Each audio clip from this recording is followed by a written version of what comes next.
الحمد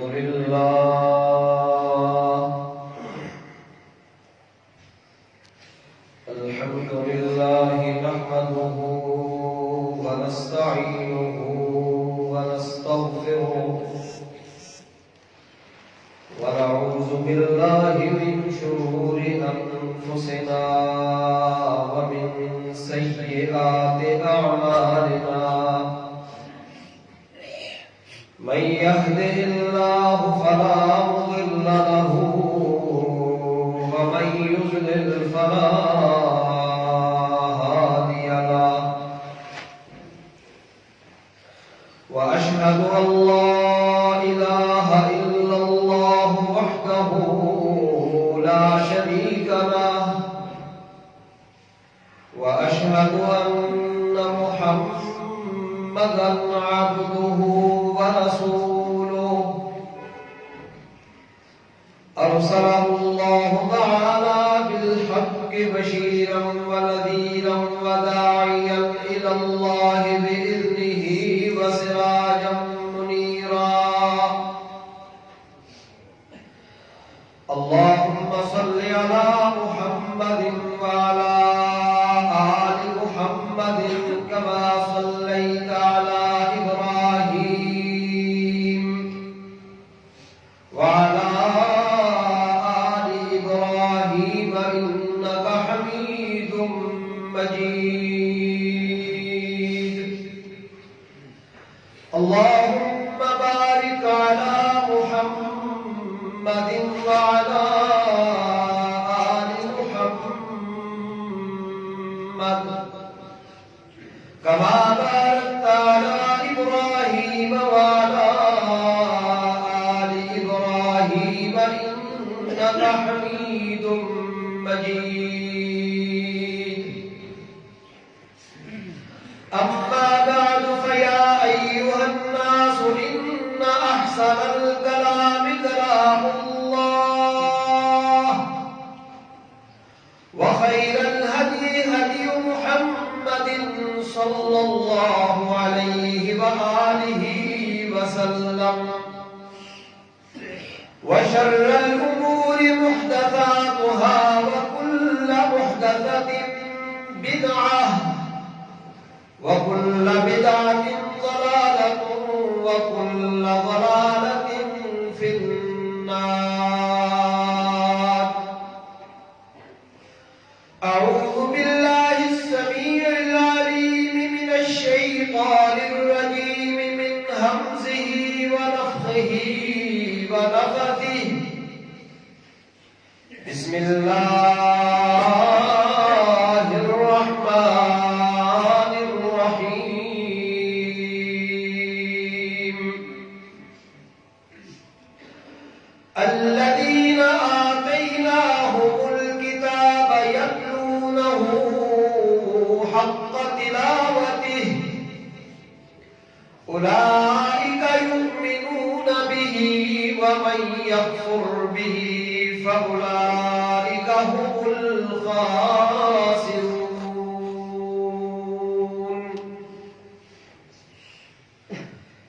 الذين آتيناهم الكتاب وہ لوگ جنہیں ہم نے کتاب قرآن مجید عطا فرمایا یتلونہ حق تلاوتہ وہ اسے اس طرح پڑھتے ہیں جس طرح اس کو پڑھنے کا حق ہے اولئک یؤمنون بہ یہی وہ لوگ ہیں جو اس پر ایمان لانے والے ہیں وَمَن يَكْفُرْ بِهِ اور جو اس کے ساتھ کفر کرے گا فَأُولَئِكَ هُمُ الْخَاسِرُونَ تو ایسے ہی لوگ نقصان اٹھانے والے خسارہ پانے والے ہیں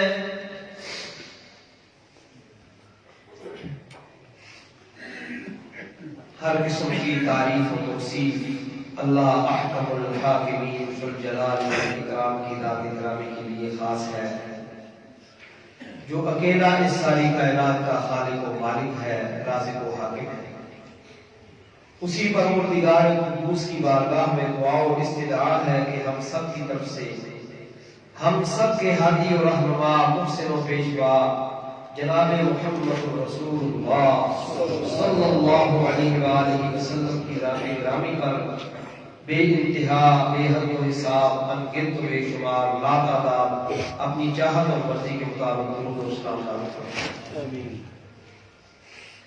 مختصر حمد و صلات کے بعد قابل قدر اور معزز سامعین بزرگوں بھائی اور عزیزوں، واجب الاحترام ادب و تقریب کے لائق سننے والی باحیا اور بہن، قرآن مجید کے سورہ بقرہ سے ایک آیت میں نے آپ کے سامنے بغیر ترجمہ تلاوت کی ہے، جس میں اللہ تعالی نے ان لوگوں کے ایمان کی گواہی دی ہے جو قرآن مجید کو اس طرح پڑھتے ہیں جس طرح اس کے پڑھنے کا حق ہے۔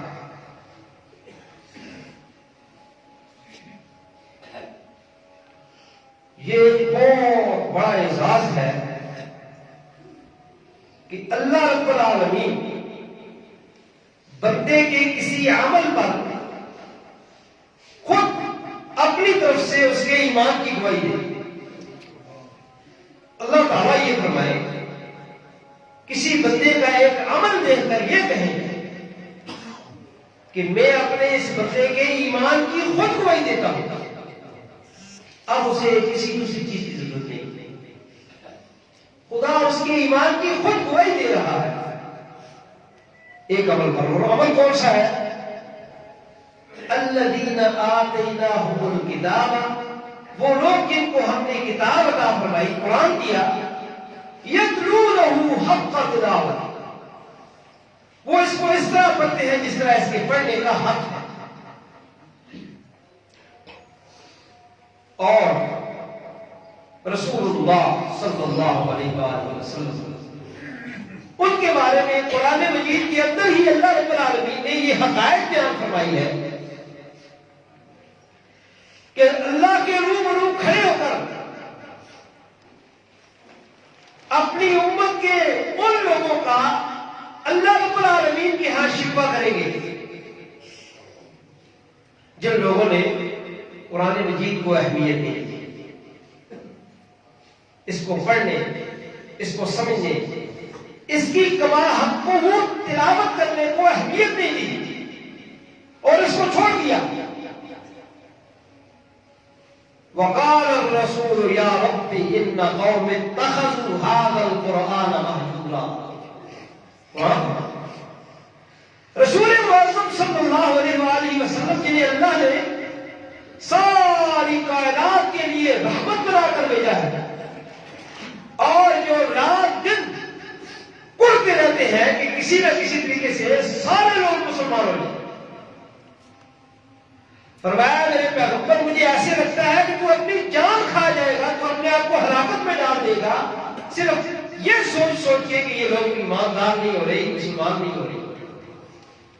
یہ کیفیت ہے رسول اللہ صلی اللہ علیہ وآلہ وسلم، ایسی ہستی، ایسا پیغمبر جس وقت امت کو سفارش کی، شفاعت کی ضرورت ہے اور اللہ کے رسول نجات چاہتے ہیں، سارے لوگوں کے بارے میں چاہتے ہیں کہ سارے مسلمان ہو جائیں، سارے نجات پا جائیں۔ محشر کا میدان بپا ہے، این اس موقع پر رسول اللہ صلی اللہ علیہ وآلہ وسلم ان لوگوں کے خلاف اللہ رب العالمین کے سامنے شکوہ کریں گے جنہوں نے قرآن مجید کو چھوڑ دیا۔ یہ اللہ نے قرآن میں بیان کیا ہے۔ ایک طرف وہ بات ہے، دوسری طرف یہ بات ہے کہ اللہ رب العالمین خود فرما رہے ہیں کہ جو شخص بھی، جو لوگ بھی میری اس کتاب کی کما حق تلاوت کریں گے، جس طرح اس کے پڑھنے کا حق ہے اس طرح اس کو پڑھیں گے، یتلونہ حق تلاوتہ، جس طرح اس کو پڑھنے کا حق ہے اس طرح اس کو پڑھیں گے، میں رب یہ کہتا ہوں اولئک یؤمنون بہ، یہ وہ لوگ ہیں جو اس پر ایمان لا رہے ہیں. اللہ ایمان کی گواہی دے رہا ہے. اس سے یہ بات معلوم ہوتی ہے کہ قرآن مجید کو صحیح معنوں میں پڑھنا اور اس کی پڑھائی کا صحیح معنوں میں حق ادا کرنا، اس کے بغیر اللہ رب العالمین کی طرف سے ایمان کی گواہی نہیں ہے. اللہ تعالیٰ کی طرف سے سب سے عظیم الشان گواہی اس بات پر ہے کہ قرآن مجید کو کما حقہ پڑھا جائے. اب قرآن مجید کے کما حقہ پڑھنے کا کیا مطلب ہے؟ اس کے دو مطلب ہیں، توجہ فرمانا. قرآن مجید کو پڑھنے کا ایک معنی یہ ہے کہ بندہ قرآن مجید کے الفاظ کو اس کے مخارج کے مطابق تجوید کے ساتھ صحیح طریقے سے اس کی ادائیگی کرے، جس طرح اللہ تعالیٰ نے اس کو نازل کیا ہے، جس طرح جبریل امین نے رسول اللہ صلی اللہ علیہ وآلہ وسلم کے قلب اطہر پر اتارا ہے، اور پیارے پیغمبر صلی اللہ علیہ وآلہ وسلم نے جس طرح اس کی تلاوت کی ہے، جس طرح اس کو پڑھا ہے، اسی طریقے سے اس کو پڑھیں.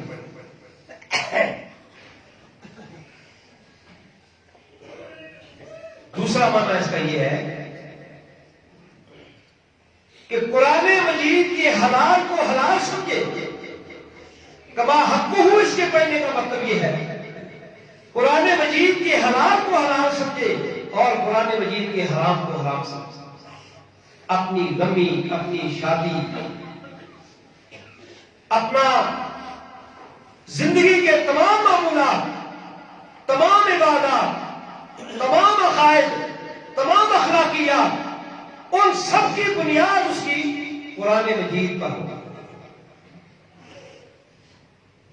مفسرین نے یہ میں نے لکھے ہیں، اس کے حلال کو حلال جاننا اور اس کے حرام کو حرام جاننا صحیح معنوں میں، یہ قرآن مجید کو صحیح معنوں میں پڑھنا ہے. اب میرے بھائیوں،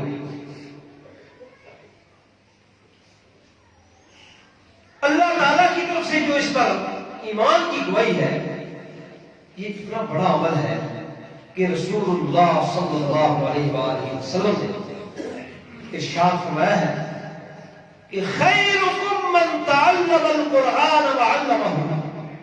اے لوگوں، تم میں سے سب سے بہترین انسان وہ ہے، سب سے اعلیٰ انسان وہ ہے جو قرآن مجید کو پڑھتا ہے، قرآن مجید کو پڑھاتا ہے. میں یہ سمجھتا ہوں کہ آج کے اس دور کو قرآن مجید کے ساتھ جو ہمارا رویہ ہے، جو ہمارا سلوک ہے، وہ بہت ہی افسوسناک ہے، بہت ہی افسوسناک ہے. دنیا داری کے لیے، دنیاوی تعلیم کے لیے یا دنیاوی کسی قسم کی کوئی زبان سیکھنے کے لیے ہم اپنا سرمایہ، اپنا پیسہ، اپنا وقت، اپنی جان، اپنا مال اور اپنی ساری صلاحیتیں خرچ کرتے ہیں، اپنی اولاد پر خرچ کرتے ہیں. میں عموماً دیکھتا ہوں کہ سکولوں کے لیے بچوں کو ہمارے گھروں کے اندر صبح سویرے جس انداز میں تیار کیا جاتا ہے، کاش کہ قرآن مجید کی تعلیم کے لیے اپنے بچوں کو اس طرح تیار کیا جائے. میرے بھائیوں، یہ تو نصیب کی بات ہے. امام بخاری رحمۃ اللہ علیہ آج کے اس دور میں اگر حساب لگایا جائے تو تقریباً 25-30 کروڑ روپیہ امام بخاری رحمۃ اللہ علیہ کی تعلیم پر لگا ہے. تعلیم حاصل کرنے کے لیے 25-30 کروڑ روپیہ آج کے اس دور کی رقم کے مطابق امام بخاری رحمۃ اللہ علیہ کی تعلیم پر لگا ہے. اس کے والدین نے پیسہ لگایا، اس کا کیا نتیجہ نکلا؟ ان کے لیے صدقہ جاریہ ہو گیا. اور آج جب بھی کوئی آدمی امام بخاری رحمۃ اللہ علیہ کا نام لیتا ہے تو رحمت کی دعا ان کے لیے ضرور نکلتی ہے. ہم اپنے بچوں کی ملبوسات، ان کی وردیاں، ان کی یونیفارم استری کر کے تیار کر کے پھر پتہ نہیں کتنے کتنے نخرے کر کے ان کو گاڑیوں پر سکول تک پہنچاتے اور پھر ان کو لے کر آتے ہیں. ان پر یعنی پوری توجہ ہوتی ہے جس کے لیے کوئی گوئی نہیں ہے اللہ تعالیٰ کی طرف سے. یہ بھی علم ہے, یہ بھی سیکھنا ضروری ہے, لیکن جس پر اللہ تعالیٰ کی طرف سے ایمان کی گواہی ہے وہ ہے قرآن کا. قرآن مجید کو اس پورے مجمع کے اندر چند ایک احباب کے علاوہ میں نہیں جانتا کہ قرآن مجید کو صحیح معنوں میں کوئی تلفظ کے ساتھ پڑھ سکتا, صحیح تجوید کے ساتھ قرآن مجید کو کوئی پڑھ سکتا ہوگا. ہم سب میں چند ایک افراد ہوں گے, باقی کوئی نہیں پڑھ سکتا. تو یہ قرآن مجید کے ساتھ ہمارا کیا رویہ ہے جس کے لیے اللہ رب العالمین نے یہ گواہی دی ہے کہ میری کتاب کو کما حق وہ تلاوت کرنے والے بندے کے لیے میں خود اس کے ایمان کی گواہی دیتا ہوں. اور سب سے بہترین انسان وہ ہے جو قرآن مجید کی تعلیم کو عام کرتا ہے, قرآن مجید کو خود سیکھتا ہے, قرآن مجید کو سیکھتا ہے. رسول اللہ صلی اللہ علیہ وآلہ وسلم نے قرآن مجید کی تعلیم و تعلم, قرآن مجید کے سیکھنے اور سکھانے, پڑھنے اور پڑھانے کے لیے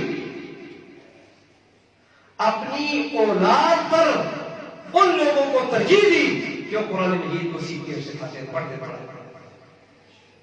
آپ کو پتا ہے کہ حضرت فاطمہ الزہرا رضی اللہ تعالی عنہا جو رسول اللہ صلی اللہ علیہ وآلہ وسلم کی لحد جگر نور نظر ہے, اور جن کے بارے میں رسول اللہ صلی اللہ علیہ وسلم نے فرمایا کہ یہ میرے جسم کا ٹکڑا ہے, جس نے اس کو ذرا برابر اذیت دی گویا اس نے مجھے اذیت دی.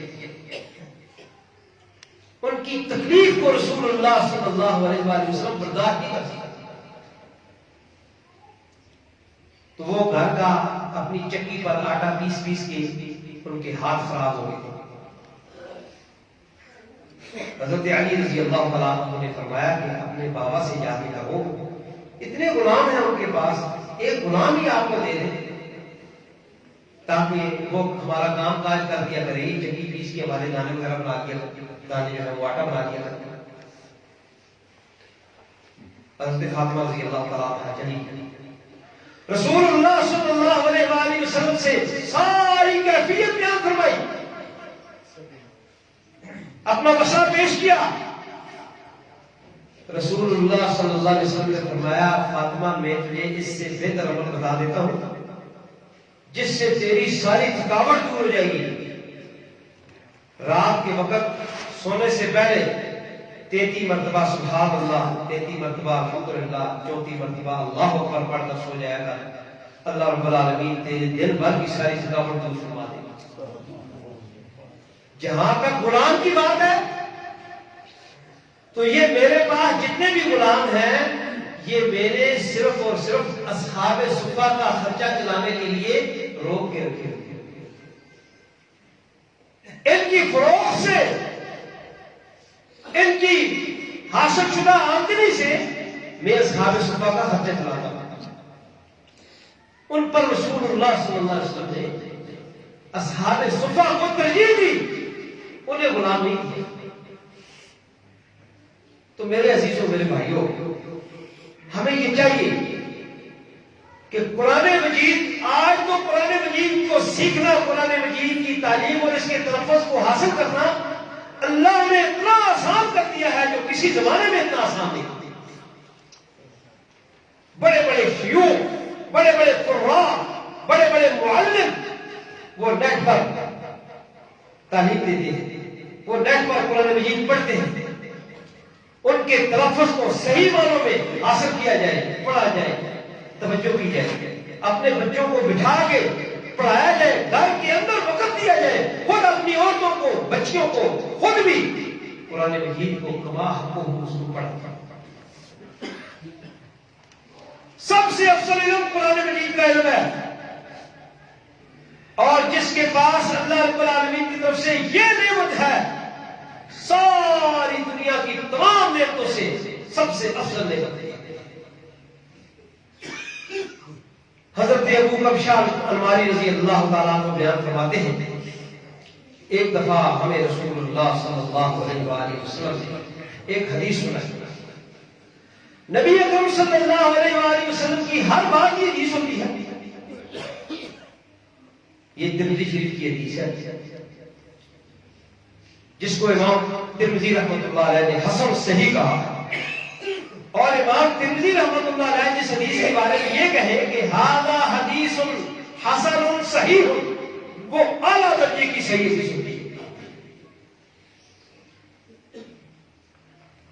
ہر بات رسول اللہ علیہ وسلم کی وہ حدیث ہے، لیکن یہاں پر اللہ کے پیارے محبوب صلی اللہ علیہ وآلہ وسلم کا انداز ہی بڑا عجیب ہے.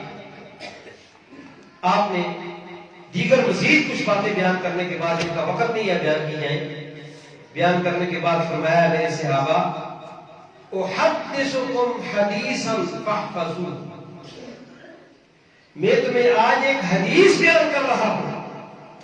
حالانکہ آپ یہ نہ بھی کہیں تو آپ کی بات حدیث ہے، لیکن آپ نے فرمایا احدثکم حدیثا، میں تمہیں ایک حدیث بیان کر رہا ہوں فاحفظوہ، اے میرے صحابہ تم سارے کے سارے اس کو زبانی حفظ کر لو، زبانی یاد کر.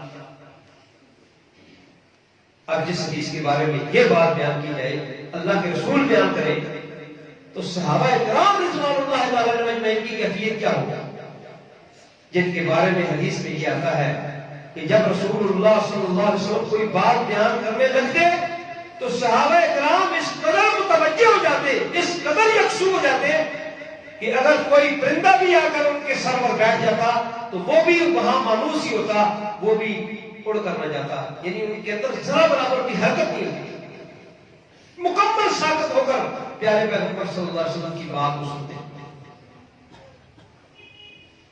تو آپ نے فرمایا اے میرے صحابہ جان لو کہ انما الدنیا لاربع، دنیا کے اندر 4 قسم کے لوگ ہیں، 5ویں قسم کوئی. یہ دنیا 4 قسم کے لوگوں سے بھری ہوئی ہے، اس میں 4 ہی قسم کے لوگ رہتے ہیں. کیا زبردست بات ہے. اللہ تعالیٰ نے رسول اللہ صلی اللہ علیہ وسلم کو جامع کلمات دیے اور ان کلمات کے اندر پوری دنیا کو رسول اللہ صلی اللہ علیہ وسلم نے جمع فرما دیا. دنیا کی کوئی طاقت تیسری قسم نہیں، چوتھی 5ویں قسم نہیں بتا سکتی کہ رسول اللہ صلی اللہ علیہ وسلم نے فرمایا دنیا کے اندر 4 قسم کے لوگ. عبد رزقہ اللہ مالا وعلما، ایک قسم کے لوگ وہ ہیں جنہیں اللہ رب العالمین نے 2 نعمتیں عطا فرمائی ہیں، ایک مال بھی عطا کیا، دوسرا علم عطا کیا. کچھ خوش قسمت ایسے ہیں جنہیں اللہ رب العالمین نے مال بھی دیا، علم بھی عطا کیا. فَهُوَ يَتَّقِي فِيهِ رَبَّهُ وَيَصِلُ رَحِمَهُ وَيَعْلَمُ لِلَّهِ حَقًّا. اللہ رب العالمین نے جس بندے کو مال بھی دیا اور علم بھی دیا، وہ بندہ مال کے بارے میں اس علم کی وجہ سے اللہ رب العالمین سے ڈرتا ہے. گویا علم کی وجہ سے اللہ رب العالمین نے اس کو تقویٰ عطا فرما دیا. وَيَصِلُ فِيهِ رَحِمَهُ، اور اس مال کے ذریعے، اس علم کے ذریعے اپنی صلہ رحمی کرتا ہے، اپنی رشتہ داری کو نبھاتا ہے. وَيَعْلَمُ لِلَّهِ فِيهِ حَقًّا، اور اسے پتہ ہے کہ میرے مال میں اللہ رب العالمین کا حق ہے. اللہ کے حقوق علم کی وجہ سے جانتا ہے اور اپنے مال کے ساتھ اللہ رب العالمین کے عطا کردہ علم کے ساتھ معاملہ کرتا ہے. اے میرے صحابہ، اللہ تعالیٰ کا یہ بندہ آسمان کے نیچے زمین کے اوپر ھذا بافضل المنازل، یہ بندہ اللہ رب العالمین کی نظر میں سب سے بلند ترین منظر والا، سب سے بلند ترین مرتبے والا ہے، سب سے اونچے مرتبے والا ہے۔ وَرَجُلٌ آتَاهُ اللَّهُ مَالًا آتَاهُ اللَّهُ عِلْمًا وَلَمْ يُؤْتِهِ مَالًا، ایک بندہ اللہ تعالیٰ کا وہ ہے، ایک قسم وہ ہے جنہیں اللہ رب العالمین نے مال نہیں دیا، علم ہی دیا۔ مال اس کے پاس نہیں ہے، ہاں علم کی لازمان دولت سے اللہ تعالیٰ نے اس کو مالا مال کر دیا۔ اب اللہ تعالیٰ کے حقوق کو سمجھتا ہے اور صلہ رحمی کو سمجھتا ہے، اس بات کو سمجھتا ہے کہ مال کے بغیر دنیا میں زندگی کیسے بسر کی جا سکتی ہے علم کی وجہ سے، اور دل میں یہ خیال کرتا ہے کہ کاش جس طرح اللہ رب العالمین نے فلاں عالم کو علم کی دولت سے بھی مالا مال کیا، دنیا کے مال و متاع کی دولت سے بھی مالا مال کیا، وہ اللہ کی راہ میں خرچ کرنے کی جگہوں میں خرچ کر کے بڑے مرتبے پا رہا ہے۔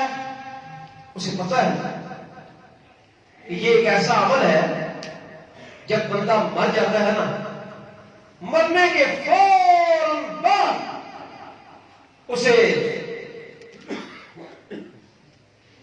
صدقے اور خیرات کے اجر و ثواب دکھائے جائیں، اللہ کی راہ میں خرچ کیے ہوئے مال کے ثمرات دکھائے جاتے ہیں۔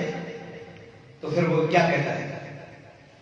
رب لولا اخرتنی الی اجل قریب، اے میرے اللہ اگر تو مجھے تھوڑی سی مہلت دے دے، فاصدق واکن من الصالحین، تو میں اپنے سارے مال کو تیرے راستے میں خرچ کر کے صدقہ کر کے نیکوکاروں میں ہو جاتا ہوں۔ یہ بندہ کہتا ہے کہ یا اللہ جس طرح یہ عالم صدقہ کرنے والا، خیرات کرنے والا، اپنے مال کو علم کی وجہ سے تیرے راستے میں خرچ کرنے والا جس طرح کر رہا ہے، اگر میرے پاس بھی مال ہوتا تو میں بھی اس طرح کرتا۔ رسول اللہ صلی اللہ علیہ وآلہ وسلم نے فرمایا اس کی نیت کی وجہ سے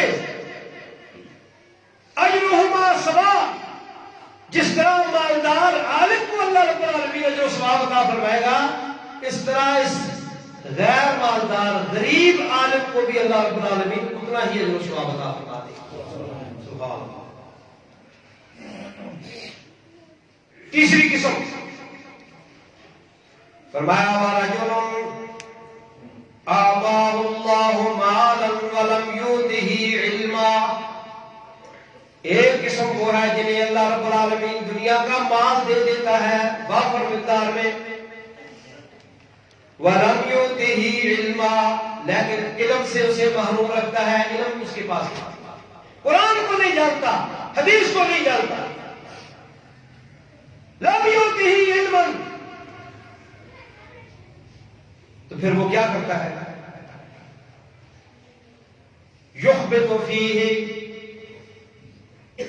اس مال کے اندر خبط کرتا ہے، گڑبڑ کرتا ہے، ان جگہوں پر اسے خرچ کرتا ہے جو اللہ کی نافرمانی کی ہے، یا اسے جمع کرتا رہتا ہے، جمع کرتا رہتا ہے، جمع کرتا رہتا ہے، اس طرح جمع کرتا ہے۔ اور رسول اللہ صلی اللہ علیہ وسلم نے یہ انسان کی ہرس بیان کروائی ہے، لو قال لابن آدم وادیان من ذهب لابتغى ثالثا، اگر ابن آدم کو سونے کی دو وادیاں بھی مل جائیں تو وہ تیسری کی تلاش میں نکل جاتا ہے۔ اللہ جس کو بچانا چاہے اللہ تعالیٰ اس کو بچاتا ہے، اور مٹی کے بغیر کوئی چیز بندے کا پیٹ نہیں بھر سکتی۔ فرمایا وہ اس مال میں اللہ کی نافرمانیاں کرتا ہے، بغاوتیں کرتا ہے، سرکشیاں کرتا ہے، عیاشیاں کرتا ہے، فحاشیاں کرتا ہے، ظلم کرتا ہے، زیادتیاں کرتا ہے، لوگوں کو اس مال کی وجہ سے تنگ کرتا ہے، تکبر کرتا ہے، غرور کرتا ہے،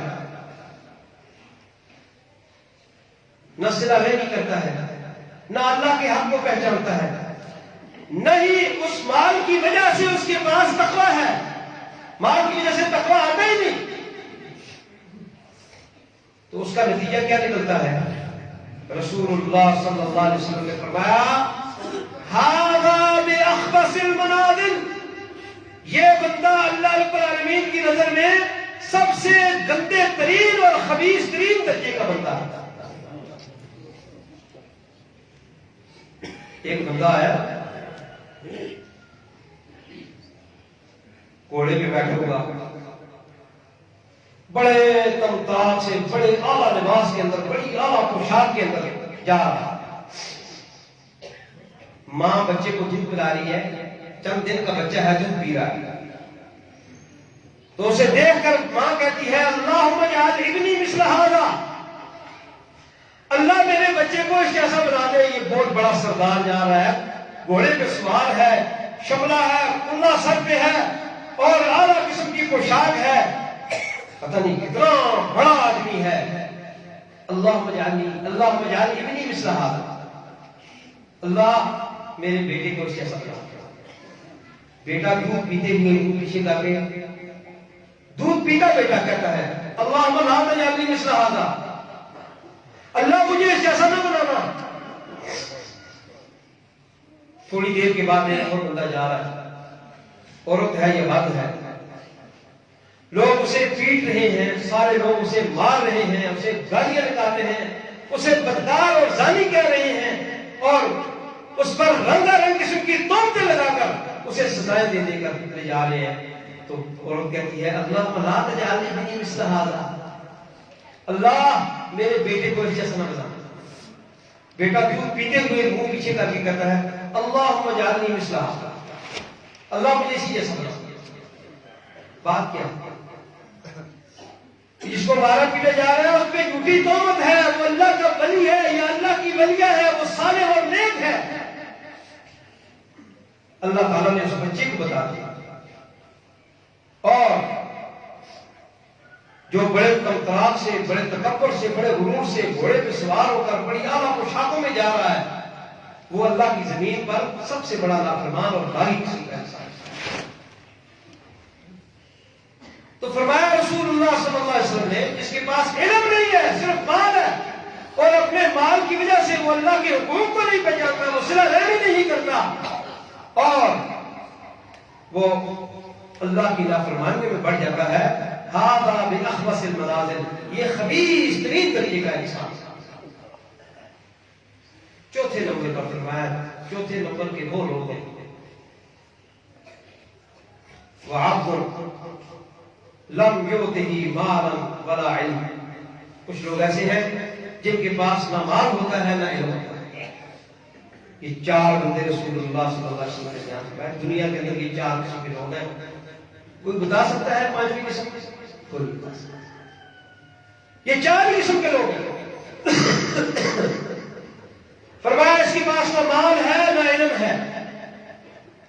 اب جس کے پاس مال نہیں تھا، علم تھا، وہ تو مال والے عالم کا درجہ پا گیا۔ جس بندے کے پاس مال بھی نہیں، علم بھی نہیں، اب اس کی کیا کیفیت ہے؟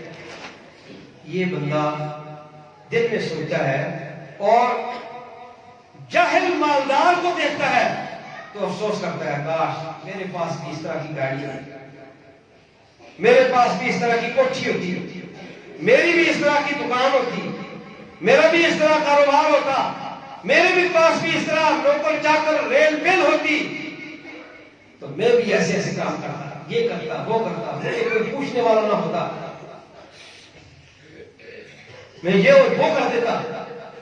رسول اللہ صلی اللہ علیہ وسلم نے فرمایا یہ اس بندے کی نیت ہے، اور وَوِزْرُهُمَا سَوَاءٌ، جس مالدار بندے، جاہل بندے کا جتنا غلیظ ترین برا مقام ہے، اس بندے کا بھی اتنا ہی۔ دو بندے ہیں جنہیں اللہ نے کچھ دیا ہے، دو بندے ہیں جنہیں اللہ نے کچھ نہیں دیا۔ جن کو اللہ نے دیا ہے یہ دونوں اس کے تابع ہیں، دوسرا پہلے کا تابع ہے، چوتھا تیسرے کا تابع ہے۔ ان کی تابعداری کی وجہ سے اللہ رب العالمین نے جن کو نعمتیں عطا فرمائی ہیں، ان کی نیتوں کی وجہ سے اللہ تعالیٰ نے ان کے ساتھ ہی ان کا حشر کر دیا ہے۔ تو ان تمام لوگوں میں سب سے خوش قسمت آدمی کون ہے؟ وہ ہے جس کو اللہ نے علم دیا ہے، جس کے پاس علم ہے وہ سب سے خوش قسمت ہے۔ مال ہے تو تب بھی، مال نہیں ہے تو تب بھی، مال اس کے پاس نہیں بھی پھر بھی مال والے والا درجہ یہ پا گیا ہے، تو خوش قسمتی کس وجہ سے ہوئی ہے؟ علم کی وجہ سے۔ تو میرے بھائیوں، اللہ تعالیٰ کی نظر میں قرآن اور سنت کا علم اور اس کی تحقیق، اس کے اندر مضبوطی اختیار کرنا، صحیح معنوں میں اس کو حاصل کرنا، اس کو پڑھنا، اس کو سیکھنا، اس کو سکھانا، اپنے گھروں کے اندر قرآن اور سنت کی علم رکھنا، یہ ایمان کی علامت ہے۔ یہ اللہ تعالیٰ کی بہت بڑی نعمت ہے، عظیم الشان نعمت ہے۔ اگر علم نہ ہونا تو پھر کیا نتیجہ نکلتا ہے؟ آپ کو پتا ہے اعتزاز احسن کتنا بڑا وکیل ہے۔ جس بڑے سے بڑے سیاسی کا کوئی مسئلہ، پارٹی کا کوئی مسئلہ بن جاتا ہے، اس کو وکیل بنا کہ یہ سب سے زیادہ جھگڑالو ہے، سب سے زیادہ بڑا وکیل ہے، یہ کیس ضائع نہیں ہونے دیتا، ہارنے نہیں دیتا، اس کو وکیل بناتا ہے۔ اعتزاز بڑے بڑے لوگوں کا یہ وکیل ہے۔ لیکن ایک موقع آیا، اللہ تعالیٰ نے اس کے علم کو ساری دنیا کے سامنے کیا۔ سورہ کوثر نہیں پڑھ سکتا، ہمارے بچے چھوٹے چھوٹے پڑھ لیتے ہیں، اتنا علم، اتنا بڑا پڑھا لکھا آدمی، ہماری نظر میں تو وہ بہت بڑا پڑھا ہوا ہے، لیکن کیفیت کیا ہے؟ سورہ کوثر نہیں پڑھ سکتا۔ اِنَّا أَعْطَيْنَاكَ الْكَوْثَرَ فَصَلِّ لِرَبِّكَ وَانْحَرْ إِنَّ شَانِئَكَ هُوَ الْأَبْتَرُ۔ رسول اللہ صلی اللہ علیہ وآلہ وسلم کی شان اور مقام اور عزت اس میں بیان ہوئی ہے۔ اس بندے کو توفیق نہیں ہوئی کہ اس کی زبان سے اللہ رب العالمین کے کلمات ہیں۔ دوسری طرف رحمان الگ ہے، میں تو کسی بندے کا نام لے کر اس کے بارے میں کبھی بات نہیں کرنا چاہتا، لیکن یہ بات آن کا ریکارڈ موجود ہے، سارے نیٹ پر سارے لوگ سنتے دیتے ہیں۔ وہ وزیر داخلہ یا وزیر خارجہ ہے، وہ رہا ہے ملک کا، رحمان ملک قل هو اللہ احد نہیں پڑھ سکا، لم یلد لم یلد لم یلد لم یلد، کافی دیر تک یہی کہتا رہا، بار بار اسے موقع ملا کہ یہ پڑھ لے، نہیں پڑھ سکا۔ اور ہمارے جب قرآن کی تعلیم نہیں ہے، حدیث کی تعلیم نہیں ہے، اللہ کی، یہ ہے وہ لوگ جن کے بارے میں شکایت ہوگی، یا رب ان قوم اتخذوا ھذا القرآن مہجورا، اے میرے اللہ ان لوگوں نے قرآن مجید کو چھوڑ، سارے کام کرتے ہیں، قرآن کی کوئی پرواہ نہیں۔ سندھ کا الیکشن کمیشن جب کاغذ جمع کروانے کے لیے لوگ آتے ہیں، کسی سے پوچھتا ہے جی درود شریف سنا، وہ کہتا ہے جی اچھا، دوسرا کہتا ہے جی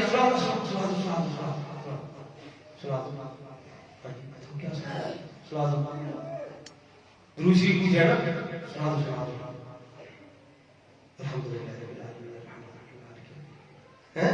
یہ درود شریف ہے۔ کسی سے پوچھتے ہیں تو کچھ سنو، وہ سنا کلمہ نہیں پڑھ سکتے۔ ہمارے بڑے بڑے امیدوار ہیں جو اسمبلیوں میں جاتے ہیں، قانون ساز اسمبلی جو قانون بناتی ہے ملک کا کہ اس ملک کے اندر اللہ تعالیٰ کا نظام کیسے چلایا جائے گا، یہ کرو۔ وزیر اعظم ہے، خاتم النبیین کا لفظ زبان سے نہیں نکل سکتا، پتہ ہے نا، آپ سارے لوگ جانتے ہیں کہ میں خاتم النبیین کی نبوت کو مانتا ہوں، خاتم النبیین کا لفظ نہیں آیا، یہ ریکارڈ میں موجود ہے۔ تو میرے بھائیوں، میرے عزیزوں، یہ بہت بڑا المیہ ہے کہ ہمیں قرآن کا کوئی پتہ نہیں، یہ بہت بڑا المیہ ہے ہمیں اللہ تعالیٰ کے فرمان کا کوئی پتہ نہیں، ہم نے قرآن کے ساتھ کیا معاملہ کیا ہوا ہے، حدیث کے ساتھ کیا معاملہ کیا ہوا ہے، قرآن کہاں سیکھا جاتا ہے، حدیث کہاں سیکھی جاتی ہے۔ اس کا آپ اپنے گھر میں بھی اہتمام کر سکتے ہیں، اپنے محلے میں اہتمام کر سکتے ہیں، اپنی مساجد میں اہتمام کر سکتے ہیں۔ اللہ نے قرآن میں فرمایا فی بیوت اذن اللہ ان ترفع ویذکر فیہا اسمہ، اللہ کے گھروں کے اندر اللہ کا آرڈر ہے کہ اللہ کا نام جپا جائے، یہاں قرآن پڑھا ہے۔ رسول اللہ صلی اللہ علیہ وسلم کے سامنے مسجد میں ایک بندے نے گمشدہ چیز کا اعلان کیا، پیارے پیغمبر صلی اللہ علیہ وسلم نے فرمایا جو آدمی گمشدہ چیز کا اعلان مسجد میں کرتا ہے اس کو یہ کہو کہ لا ردہ اللہ الیک، اللہ تجھے یہ چیز واپس نہ دے۔ انما هذه المساجد لذکر اللہ وتلاوت القرآن، یہ مسجد اللہ کی یاد کے لیے اور قرآن مجید پڑھنے کے لیے بنائی گئی۔ فرمایا میں تمہیں ایک بات بتاؤں، تم میں سے کوئی آدمی یہ پسند کرتا ہے کہ فلاں جگہ پر جائے اور وہاں سے ایک دودھ دینے والی اعلیٰ قسم کی اونٹنی لے کر آ جائے؟ تم میں سے کوئی آدمی یہ پسند کرتا ہے؟ آج کل کے دور کی بات ہو تو اس کو یہ کہا جائے کہ فلاں جگہ پر پجارو کھڑی ہے، لینڈ کروزر کھڑی ہے، تم میں سے کوئی بتائیے چاہتا ہے کہ وہاں پر جائے اور جا کر وہ سے چابی اس کے پاس ہے، کوئی روکنے ٹوکنے والا نہیں، اس کی ملکیت ہے، اٹھا کر لے آئے؟ کون ہے جو پسند نہیں کرتی؟ صحابہ کرام نے فرمایا اللہ کے پیغمبر ہاں ہم پسند کرتے ہیں۔ فرمایا پھر اپنے گھر سے آیا کرو اور مسجد میں آ کر قرآن مجید کی ایک آیت پڑھی، ایک آیت پڑھو گے تم نے گویا اللہ کی راہ میں ایک اونٹنی دے دی، دو پڑھو گے دو، اور جتنی آیتیں پڑھو گے اللہ تعالیٰ کی نظر میں اتنی ہی اونٹنیاں تم نے اللہ تعالیٰ کے راستے میں دی۔ اللہ میرے بھائیوں، قرآن مجید کی بہت بڑی ہے۔ قرآن مجید مساجد میں اور مدارس میں پڑھا جاتا ہے، جن کی کوئی سرکاری سرپرستی نہیں ہے، جو اپنی مدد آپ کے تحت بنائے جاتے ہیں اور وہاں کچھ نہ کچھ سکھایا جاتا ہے، پڑھایا جاتا ہے۔ اس کے بارے میں بھی کئی لوگ عجیب و غریب پروپیگنڈے کرتے ہیں، کھا گیا کھا گیا کھا گیا، یہ کی وہ۔ تو میرے بھائیوں، دینی اداروں کا خیال رکھا کرو، مساجد کا خیال رکھا کرو، اور اپنے علاقوں میں، اپنے گھروں میں، اپنے محلوں میں، اپنے معاشرے میں ہر مخیر آدمی یہ کوشش کرے کہ وہ ادارہ بنائے، دین کا ادارہ بنائے، اس کا اہتمام کرے اور اسے چلانے کے لیے جتنا پیسہ خرچ کرے گا یہ سارے کا سارا پیسہ اس کی میزان حسنات کے اندر اللہ تعالیٰ جمع کرے گا۔ اللہ پاک سے دعا ہے، یہ عنوان، یہ موضوع بہت ہی زیادہ اہمیت رکھتا تھا، جس کی وجہ سے میں نے آپ کے سامنے یہ بیان کیا ہے۔ اللہ تعالیٰ سے دعا ہے اللہ پاک ہمیں قرآن مجید کی محبت نصیب فرمائے۔ رسول اللہ صلی اللہ علیہ وسلم کی ایک حدیث ہے، بڑی لمبی حدیث ہے، کہ بڑے اختصار کے ساتھ اس کا مفہوم آپ کے سامنے رکھتا ہے۔ فرمایا جو آدمی یہ چاہتا ہے کہ دنیا و آخرت کے سارے اس کے غم اور پریشانیاں اس کی دور ہو جائیں، اور اللہ رب العالمین اس کے سارے غموں اور پریشانیوں کے عوض میں اس سے بڑی خوشیاں اس کو اللہ تعالیٰ عطا فرمائے، تو وہ یہ دعا پڑھے۔ کون سی دعا؟ اللہم انی عبدک وابن عبدک وابن امتک ناصیتی بیدک ماض فی حکمک عدل فی قضاؤک اسألک بكل اسم هو لك سميت به نفسك او انزلته في كتابك او علمته احدا من خلقك او استأثرت به في علم الغیب عندك۔ یہ بہت سی باتوں کے اللہ تعالیٰ کو واسطے دی گئی ہیں اس دعا میں۔ آخر میں یہ کہا گیا ہے انت جعل القرآن العظیم ربیع قلبی، اللہ میں ساری باتوں کے تیرے ناموں کے تجھے واسطے دے کر کہتا ہوں کہ اس قرآن مجید کو میرے دل کی بہار بنا دے۔ انت جعل القرآن العظیم ربیع قلبی ونور صدری، میرے سینے کا نور بنا دے، وجلاء حزنی وذهاب همومی وغمومی، اور میرے غموں اور میری پریشانی اور میری ٹینشن کا اس کو علاج بنا دے۔ اس قرآن مجید